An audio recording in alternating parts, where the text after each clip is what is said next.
செய்கிறதுன்னு பார்க்க போகிறோம். அதுக்கு தேவையான பொருட்கள், ஒரு 5 கேரட்டை வந்து இந்த மாதிரி சின்ன சின்ன க்யூப்ஸாக நறுக்கியிருக்கேன். ஒரு சின்ன பீட்ரூட்டை இந்த மாதிரி க்யூப்ஸாக நறுக்கியிருக்கு. ஒரு கை பட்டாணி வந்து எடுத்து வச்சுருக்கு. காலிஃப்ளவர் ஒரு 4 முட்டை எடுத்து அது மாதிரி நைஸாக நறுக்கி வச்சுருக்கு. 2 பெரிய வெங்காயம் நைஸாக வச்சுருக்கு. ஒரு 10 பச்சை மிளகா ரொம்ப சின்னதாக நைஸாக நறுக்கி வச்சுருக்கு. இப்போ இந்த காய் எல்லாத்தையும் நல்லா வேக வச்சிடணும். ஆவியில் நல்லா வேக வச்சுக்கணும். பட்டாணியும் தனியாக வேக வச்சு எடுத்துடலாம். நல்லா உருளைக்கிழங்கு வேக வச்சது 5 இது. இது எல்லாத்தையும் வதக்குறதுக்கு எண்ணெய், கொஞ்சோண்டு ஒரு ஸ்பூன் தனி மிளகாப்பொடி, கொஞ்சம் கடுகு, தேவையான அளவு உப்பு, கார்ன்ஃப்ளவர் ஒரு கை, பிரெட் க்ரம்ஸ் வந்து ஒரு பவுலில் எடுத்துங்க. தேவையான அளவு அதை பரட்டி போடுறதுக்கு எண்ணெய் கொஞ்சம் ஒரு குழிக்கரண்டி எண்ணெயை ஊற்றுங்க. எண்ணெய் காஞ்சிருச்சு. இப்போ கடுகு போட்டுருங்க. இப்போ வெங்காயம் பச்சை மிளகாயும் போட்டுருங்க.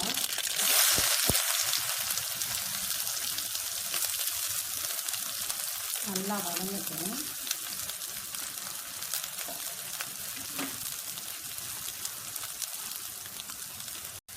வெங்காயம் நல்லா வதங்கிடுச்சு.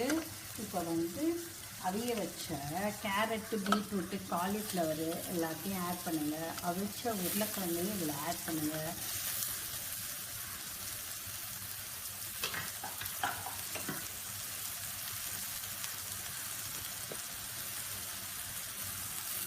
ஒரு ஸ்பூன் மிளகாய் பொடியும் ஆட் பண்ணிடுங்க.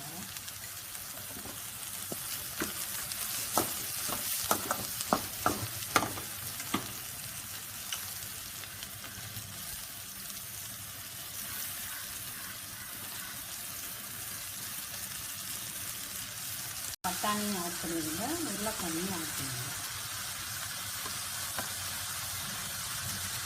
தேவையான உப்பையும் ஆட் பண்ணிடுங்க.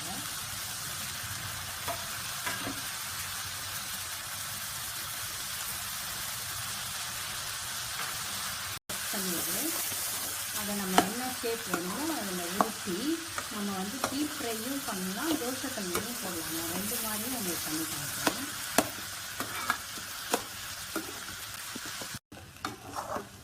நல்லா மிக்ஸ் பண்ணிடணும்.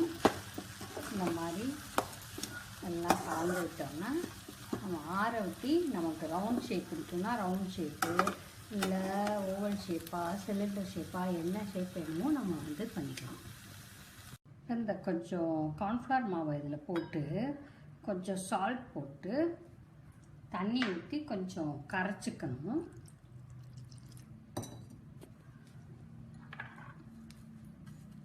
சால்ட் வேணாலும் போட்டுக்கலாம், இந்த உப்பு வேணாலும் போட்டுக்கலாம். இதை நல்லா இப்படி கரைச்சிருங்க. கொஞ்சம் தண்ணியாக தான் இருக்கும். ரொம்ப கெட்டியாக இருந்தால் அது ரொம்ப ஒரு மாதிரி ஹார்டாக இருக்கும். இந்த மாதிரி கொஞ்சம் தண்ணியாக கரைக்கணும். ரஸ்கை இந்த தட்டில் கொட்டி அப்படியே பரப்பிடுங்க. அப்போ தான் இந்த கார்ன்ஃப்ளவரில் நனைச்சதை வந்து கட்லெட்டை இதில் போட்டு பரட்டி எடுத்து அப்புறம் தான் நம்ம தோசைக்கல்லில் நம்ம வந்து டோஸ்ட் பண்ண போகிறோம். இப்போ இந்த கட்லெட்டை இந்த ரவுண்ட் ஷேப்பில் இப்படி பண்ணிவிட்டு கார்ன்ஃப்ளவரில் டிப் பண்ணி உடனே இந்த ரஸ்க்கு இதில் போட்டுறணும்.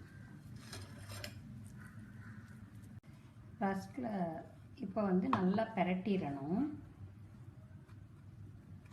எல்லாத்தையும் நல்லா பிரட்டிட்டு தோசைக்கல்ல காய வச்சு ஒரு ஸ்பூன் எண்ணெய் ஊற்றி, ஒரு டேபிள் ஸ்பூன் எண்ணெய் ஊற்றுங்க.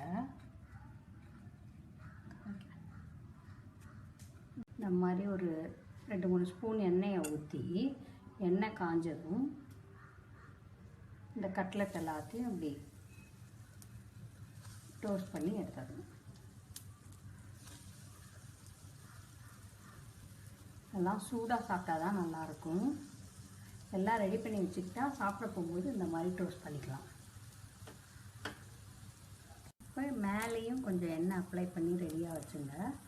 ஒரு பக்கம் வெந்ததும் இன்னொரு பக்கம் திருப்பி வேக வைக்கணும்.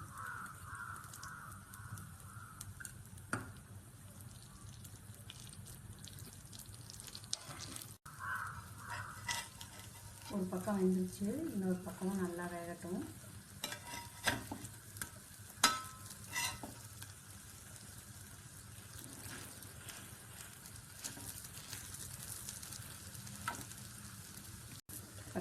கட்லட் நல்லா 2 பக்கம் வெந்துருச்சு. இதை எடுத்து சர்வ் பண்ண வேண்டியதான்.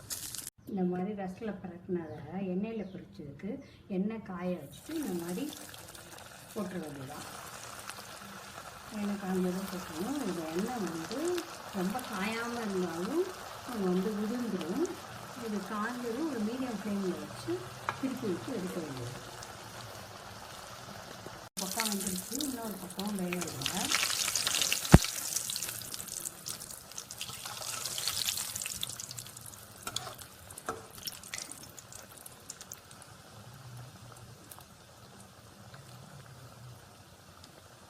இந்த மாதிரி கட்லெட்டை எடுத்துட வேண்டியதாக. சூப்பரான கட்லெட்டு 2 மாதிரியும் ரெடி ஆயிடுச்சு. இதை சூடாக டொமேட்டோ சாஸ் வச்சு சாப்பிடலாம். இந்த வீடியோ உங்களுக்கு பிடிச்சுன்னா லைக் பண்ணுங்கள், ஷேர் பண்ணுங்கள், சப்ஸ்கிரைப் பண்ணுங்கள், பெல் பட்டனை ப்ரெஸ் பண்ணுங்கள்.